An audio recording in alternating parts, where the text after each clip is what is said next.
Coming to South India, I have been in South India for more than 13 years now, almost 10 to 11 years in Bangalore and 3 years in Chennai. So I love the cuisine in South India, and let us dig dive and to understand what is the nutrition level here.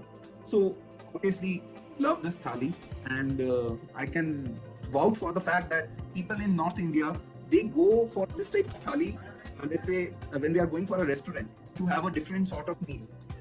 While in South India, these are almost like a very normal, very usual type of cuisines that you see.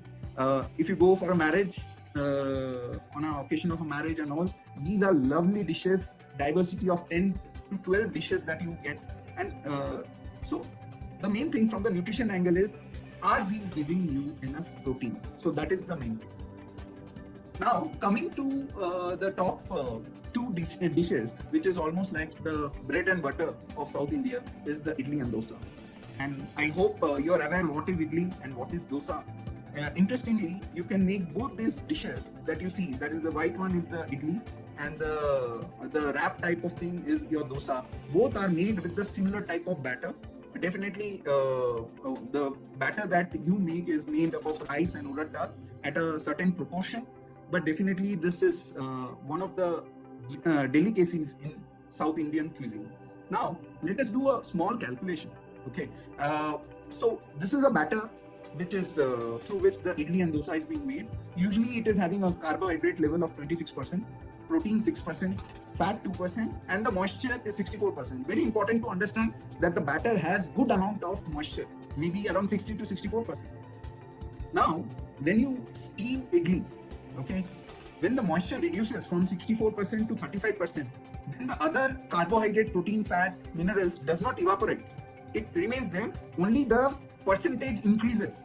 Okay, so there is almost like double. The moisture is getting half. So that means the other level, that is the protein, is becoming almost like 10 to 12%.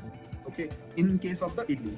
In case of the dosa, which is even more crispier, like a crispy dosa or a set dosa or an onion dosa, these are having a moisture level of around 15 to 25%. So around, let's say, 3% more. So it is having around 17 to 18% protein, a dosa that you take. Now, if you say that if you're taking idli, 40 grams of idli will give you around 4 protein. A idli size, let's say 35 gram, or a 40 gram idli is giving you 4 grams of protein, while a 70 gram dosa, it will also give you similar level of protein, okay, like 12 grams of protein. Now, in case of the, what we say, the protein level, how many idli that you take in a day. Let's say you take around 4 to 5 idli in a day, or you take around 1 to 2 dosa per day. So you are getting this much amount of protein. But let's say if you are a 70 kg person, you need to have around 65 to 70 grams of protein in a day.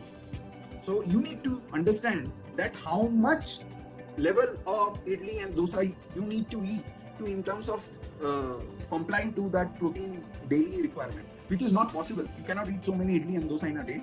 You are also having vegetables, you are also having milk, egg, or let's say other pulses, dal, or the lentils. So these are very important to understand. Are you able to means fulfill your protein requirement? As you see